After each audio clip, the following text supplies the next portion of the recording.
Bonjour et bienvenue. Alors, imaginez la scène. Paris, il est 7 heures du matin. Antoine attend un taxi pour l'aéroport. Une voiture arrive et au volant, un certain Monsieur Dubois, 70 ans, grande moustache blanche, chapeau élégant. Et ce qui aurait pu être un simple déplacement, juste un déplacement quoi, se transforme en une véritable aventure. Parce que ce chauffeur, en fait, c'est un ancien chef cuisinier qui a passé 20 ans au Québec. Et là, d'un coup, la course devient un échange culturel, presque le début d'une amitié. C'est une histoire magnifique, ça. Et elle est tirée d'une de nos sources, qui est une simple transcription de conversation. Et ça pose tout de suite la question qui va nous guider aujourd'hui. Qu'est-ce qui fait qu'un simple déplacement devient un voyage mémorable? C'est exactement ça. Aujourd'hui, on se plonge dans le thème du voyage, un français. Mais pas comme un guide pratique, plutôt pour comprendre comment la langue nous aide à raconter ces expériences qui, comme celle d'Antoine, peuvent nous surprendre au coin de la rue. Et pour ça, on a une pile de documents assez hétéroclites. Un article de blog sur des expressions, des fiches de grammaire qui piquent un peu, cette conversation inspirante et même une page Wikipédia sur ce que ça veut dire être un piéton. Et c'est justement cette combinaison qui est intéressante. Voyager dans un pays francophone, ce n'est pas juste cocher des cases sur une liste de vocabulaire. Non, c'est naviguer entre des subtilités de grammaire qui changent tout le sens de ce qu'on raconte et des expressions qui révèlent une culture. On va essayer de décortiquer tout ça. Parfait. Alors, commençons par le tout début. Le moment où le rêve devient un plan. La préparation, le départ. Dans les sources, il y a une expression que je trouve formidable. Mettre le cap sur. Ah oui, Il y a quelque chose de très aventureux là-dedans, non? On n'est plus juste en train de prendre un billet, on est presque un explorateur. ça change complètement la perspective. Je vais à Lyon, c'est factuel. Je mets le cap sur Lyon. Ça raconte déjà une histoire. Ça vient du vocabulaire maritime et ça donne tout de suite une dimension d'épopée, même si le trajet dure 2 heures en train. C'est bien la preuve que les mots qu'on choisit façonnent l'expérience avant même qu'elle commence. Et dans un registre un peu plus terre-à-terre, il y a prendre la route. Là, on est vraiment dans le concret. J'imagine la voiture chargée, le conducteur qui se tourne et qui dit « Allez, on prend la route ». C'est le coup d'envoi. C'est le signal du départ physique, oui. Et pour ceux qui voyagent plus loin, un autre terme est crucial aujourd'hui, faire escale. C'est un mot qui appartient à notre monde globalisé. Pour aller en Australie, par exemple, on fait escale à Dubaï. Le voyage devient une succession de bons. Et en parlant de logistique, il y a la question de base à la réservation. Aller simple ou aller-retour. Ça a l'air de rien, mais ça définit la nature même du voyage. L'un, c'est une exploration sans fin, programmée. L'autre, c'est une parenthèse. C'est la différence entre partir et s'évader. Et une fois qu'on est arrivé, le vrai voyage commence, et souvent à pied. Et c'est là que notre page Wikipédia sur le piéton, elle devient étonnamment parlante. On y apprend un truc tout simple. En ville, on marche en moyenne à 4 ou 5 km par heure. C'est un détail, mais c'est une information essentielle. Ça permet de mesurer les distances non pas en kilomètres, mais en temps de découverte. Tout à fait. L'article nous rappelle aussi que cette liberté de marcher n'a pas toujours été si évidente. À Paris, dans les années 20-30, avec l'arrivée des voitures, c'était un tel chaos qu'il a fallu inventer un code du piéton. Une véritable bataille pour l'espace public, l'homme contre la machine déjà à l'époque. Une bataille qui est loin d'être terminée d'ailleurs. Il y a un chiffre dans cette source qui m'a vraiment glacé le sang. Ah oui, En France, un tiers des piétons tués en ville le sont sur un passage piéton. c'est terrible, hein. Sur un passage piéton, on pense être dans une zone protégée et en fait, Et en fait, c'est là que le danger est parfois le plus grand. C'est fou. c'est un paradoxe qui force à rester vigilant, c'est clair. Au-delà de ça, les sources évoquent d'autres manières de se déplacer. Il y a la méthode un peu vintage, faire de l'autostop, le pouce tendu au bord de la route. Ah, ça me rappelle une tentative en Bretagne sous la pluie. J'ai vite abandonné pour l'alternative moderne, réserver un VTC. C'est le monde d'Uber, des applis. Et c'est souvent là, comme pour Antoine, que des rencontres inattendues se font. Absolument. Mais qu'on marche ou qu'on prenne un VTC, il faut pouvoir dire où on va. Et là, on ne peut pas y échapper, on tombe sur le fameux mur de la grammaire française, les prépositions de lieu. Ah, le cauchemar de beaucoup d'apprenants. Pour les villes, ça va, la règle est simple, on va toujours à. On est à Paris, on rêve d'aller à Moscou, c'est direct. Mais avec les pays, C'est là que ça se corse. c'est un vrai casse-tête. C'est là que le français révèle son obsession pour les détails. Il faut connaître le genre du pays. On va au Portugal parce que c'est masculin, mais en France parce que c'est féminin. Et pour compliquer les choses, on dit en Iran, même si c'est masculin, juste parce que ça commence par une voyelle. C'est un de ces détails qui trahit tout de suite un non natif. Exactement. Et c'est l'exemple parfait de l'histoire d'Antoine. Son chauffeur, Monsieur Dubois, il a vécu au Québec, qui est masculin, C'est ça. et il a rencontré Antoine à Paris. La même conversation contient les deux règles. Et pour les pays au pluriel, comme les États-Unis, Alors là, on utilise au. Aux États-Unis, aux Pays-Bas. Et la même logique s'applique pour dire d'où on vient. On vient du Portugal, de France ou des États-Unis. On sent que la langue nous force à être hyper précis sur la géographie de notre histoire. c'est vrai. Et il y a aussi ce petit mot très français, chez, qu'on utilise pour les personnes. On ne va pas à la maison de ses parents. Non, on va chez ses parents. C'est plus qu'une préposition, c'est une notion d'hospitalité, d'espace personnel, tout ça dans un seul mot. C'est ça. Et une fois qu'on a fait tout ça, qu'on s'est déplacé, le plus important reste à faire. Comment on raconte tout ça? Exactement. Et là, on active la machine à remonter le temps de la langue française. Le fameux passé composé. En écoutant l'histoire d'Antoine, ça vient tout seul. Il raconte que Monsieur Dubois a vécu au Québec, qu'il a travaillé dans un restaurant. C'est le temps du souvenir par excellence. Mais c'est là aussi que les difficultés commencent, avec le choix de l'auxiliaire. Avoir ou être. C'est le grand classique. La fiche d'exercice qu'on a est très claire là-dessus. La plupart du temps, on utilise avoir. J'ai mangé, j'ai vu, j'ai adoré. C'est l'auxiliaire de l'action par défaut, on va dire. Mais une quinzaine de verbes, souvent liés au mouvement aller, venir, partir, naître, mourir, eux, ils réclament l'auxiliaire être. Je suis allé à la plage. Sans oublier tous les verbes pronominaux, avec ce. On s'est promené sur le port.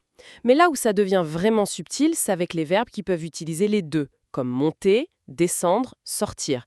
Comment on s'y retrouve? Alors là, c'est là que la grammaire cesse d'être une simple règle pour devenir une question de point de vue. C'est ça qui est fascinant. Le choix de l'auxiliaire change complètement la perspective de l'histoire. Quand on utilise être, le focus est sur le sujet, sur la personne et son déplacement. Si je dis « je suis monté au 3e étage », l'histoire, c'est moi et mon mouvement. D'accord. Le sujet est au centre. Et avec avoir, alors? Avec avoir, le focus bascule sur l'action que le sujet exerce sur un objet. Si je dis « j'ai monté ma valise au 3e étage », l'histoire n'est plus centrée sur moi, mais sur l'action que j'ai faite sur la valise. Ah, donc l'héroïne de la phrase, c'est la valise. C'est exactement ça. Pareil pour « je suis sorti de l'hôtel » versus « j'ai sorti les poubelles ». Dans un cas, le sujet bouge, dans l'autre, le sujet fait bouger quelque chose. C'est toute la nuance. C'est beaucoup plus clair comme ça. En fait, la langue nous oblige à décider qui est le personnage principal de notre phrase. Quand Antoine racontera son histoire, il dira « Le chauffeur est arrivé à 7 heures » avec « être », car Monsieur Dubois est en mouvement. Oui. Et il m'a raconté sa vie avec « avoir », parce qu'il a raconté quelque chose. C'est fin, mais ça change tout. Maîtriser cette nuance, c'est ce qui permet de passer d'un français fonctionnel à un français qui a du relief. C'est ça la différence entre dire ce qui s'est passé et vraiment raconter une histoire. Et en parlant d'histoire de voyage, sortons un peu de la grammaire pour revenir au plaisir plus léger. L'article « Oh là là, French Course » nous rappelle le vocabulaire des vacances. J'adore l'expression « faire bronzette C'est plus sympa que bronzer, c'est vrai. ». C'est tellement plus décontracté. Il y a aussi se baigner, faire une excursion. C'est le lexique du bonheur simple, quoi. Et le bonheur passe souvent par l'assiette. C'est Monsieur Dubois, le chauffeur-chef, qui le dit. La nourriture, c'est la meilleure façon de découvrir une culture. Et là, on a l'expression « produit du terroir ». Ces produits locaux qui sont l'ADN d'une région. Absolument. Et la conversation avec Monsieur Dubois nous fait voyager de Paris au Québec en quelques secondes. Il parle de poutine, bien sûr, mais aussi de la tourtière. Alors, la poutine, je connais, mais la tourtière, ça m'évoque une tour. Qu'est-ce que c'est au juste? Ah, la tourtière. C'est une sorte de grande tarte à la viande, très riche, très épicée, qu'on mange traditionnellement pendant les fêtes de fin d'année. C'est un plat réconfortant qui raconte l'histoire des hivers québécois. Et en parlant de ça, la conversation est pleine d'expressions québécoises. Oui, il dit char pour voiture, déjeuner pour petit déjeuner, et il utilise cellphone, un anglicisme qui est complètement intégré là-bas. C'est fascinant de voir comment une même langue évolue différemment. Il y en a d'autres citées dans les sources. Quand on est fatigué, on est magané comme une voiture qui a trop roulé. Et la petite épicerie du coin, ouverte tard, ce n'est pas une supérette, c'est un dépanneur. Le mot lui-même est génial, c'est l'endroit qui te sauve. C'est un voyage dans le voyage. Et pour boucler la boucle, il faut penser à la fin du séjour. Les sources nous rappellent quelques termes pratiques. Il y a les offres tout compris pour ceux qui veulent maîtriser leur budget, et puis le piège classique pour les touristes, les prix affichés achetés. Ah oui, le fameux hors-taxe. Il faut toujours chercher le prix TTC, toute taxe comprise, pour ne pas avoir de mauvaises surprises à la caisse. C'est un petit détail, mais ça peut gâcher un souvenir. Et enfin, le geste de la fin, laisser un pourboire. C'est une coutume qui varie tellement d'un pays à l'autre, mais comme le montre l'histoire de Monsieur Dubois, parfois le plus bel échange ne se mesure pas en argent. Non, c'est clair. La conversation qu'il a offerte à Antoine valait bien plus qu'un simple pourboire. C'est une très belle façon de résumer. On a vu qu'un voyage, c'est une accumulation de couches, du vocabulaire, de la grammaire, des rencontres, des saveurs. Exactement. En résumé, on a vu comment les mots de mettre le cap sur à produit du terroir façonnent notre expérience. On a décortiqué la grammaire non pas comme un obstacle, mais comme une machine à perspective. Et l'histoire d'Antoine nous rappelle que le plus grand dépaysement se trouve parfois dans une simple conversation. C'est le point central. Le voyage est fait de lieux. Oui, mais il est surtout marqué par les rencontres qui transforment ces lieux en souvenirs. Et tout cela nous ramène à notre question de départ. On a vu cette distinction entre le déplacement, qui est fonctionnel, et le voyage, qui est une expérience. Une discussion en ligne soulignait même une nuance en anglais entre trip et journey, ce dernier impliquant une transformation personnelle. Où veux-tu en venir ? Ça soulève une question finale. À quel moment un simple déplacement devient-il un voyage qui nous change ? Est-ce que c'est une rencontre inattendue, comme celle d'Antoine, une difficulté qu'on surmonte, ou est-ce simplement une décision consciente de notre part ? Et surtout, comment le langage qu'on choisit après coup pour raconter nos aventures, en parlant d'un périple, d'une aventure ou juste de vacances, comment est-ce que ça façonne la mémoire qu'on en garde ? Qu'est-ce qui fait qu'un simple trajet devient une aventure vraiment inoubliable ? Aujourd'hui, on va s'intéresser au concept du voyage. Qu'est-ce que ça veut dire au fond ? C'est une idée qui sent bon la découverte, la transformation. Alors allons voir ensemble ce qui se cache vraiment derrière ce mot. Alors, cette question, on a tous l'impression de connaître la réponse, pas vrai ?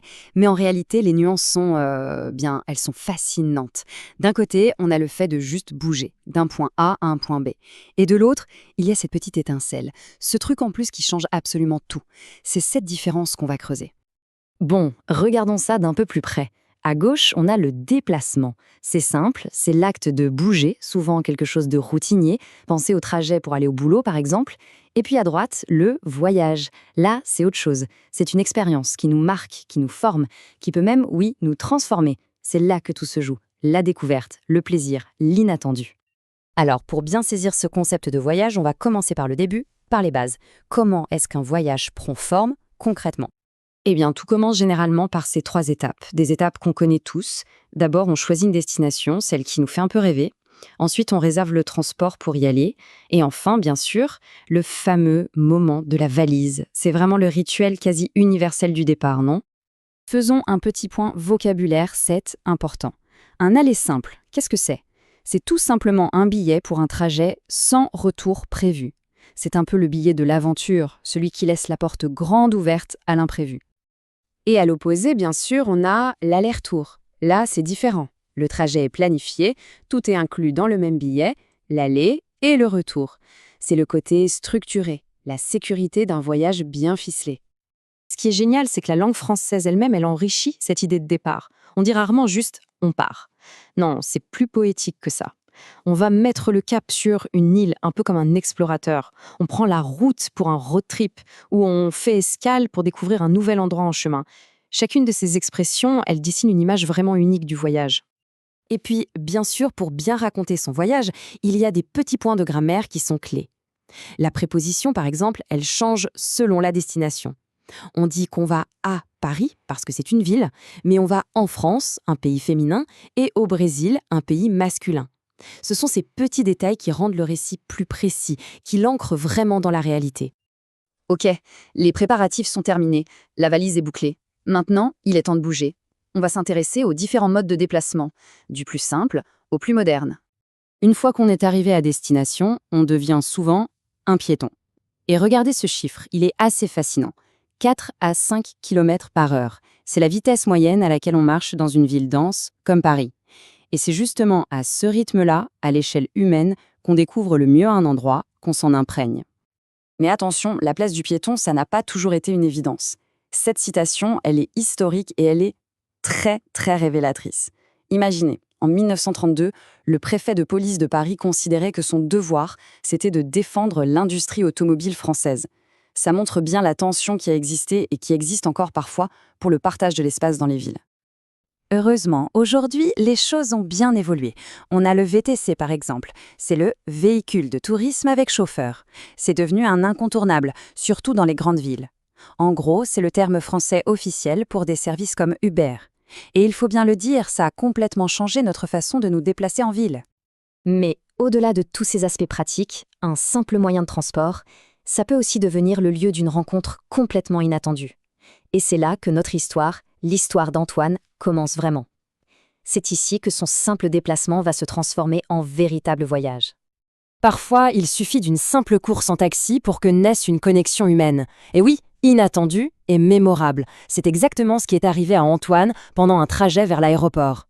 Et tout ça, grâce à son chauffeur, un certain Monsieur Dubois. Alors, ce monsieur Dubois, ce n'est pas n'importe qui. C'est un ancien chef, il a vécu 20 ans au Québec et il a une philosophie de vie bien à lui. Il dit « chaque langue est un cadeau ». Quand on parle plusieurs langues, on peut comprendre plusieurs cultures. Franchement, c'est l'essence même de l'esprit du voyage, non? Et le moment le plus fort de leur discussion, ça arrive au moment de payer. Monsieur Dubois refuse le pourboire. Il explique que leur conversation, c'était un cadeau suffisant. Et il ajoute cette phrase toute simple, mais si puissante. L'amitié est plus importante que l'argent. C'est cet instant précis qui fait basculer la simple course en taxi en un souvenir qui restera gravé. Bon, au-delà des rencontres humaines, le voyage, c'est aussi une connexion avec l'essence, une connexion avec un lieu. Pensez-y, faire bronzette sur la plage, se baigner, partir faire une excursion pour la journée, ou encore goûter des produits du terroir. Chacune de ces activités, c'est une nouvelle porte d'entrée pour découvrir sa destination. Et pour raconter tout ça, pour donner vie à ces souvenirs, le passé composé, c'est vraiment l'outil idéal. On va utiliser l'auxiliaire « être » pour tout ce qui est mouvement. Par exemple, « je suis retourné dans mon pays ». Et pour la plupart des autres verbes, on utilise « avoir ». Natacha a passé ses vacances en Floride. C'est comme ça que la langue nous permet de fixer l'expérience, de l'immortaliser. Alors, pour résumer un peu tout ça, au final, qu'est-ce qui définit vraiment, mais alors vraiment, l'expérience du voyageur? Est-ce que c'est la destination, les activités qu'on fait sur place, ou est-ce que c'est autre chose? Eh bien, le point crucial, c'est peut-être ça. Le voyage, ce n'est pas tant une question de lieu que de lien. Une conversation inattendue, un sourire échangé, ce sont ces petites choses, ces rencontres qui font toute la différence entre un déplacement et un voyage. Alors, pour finir, la question est toute simple et elle s'adresse à chacun. La voici.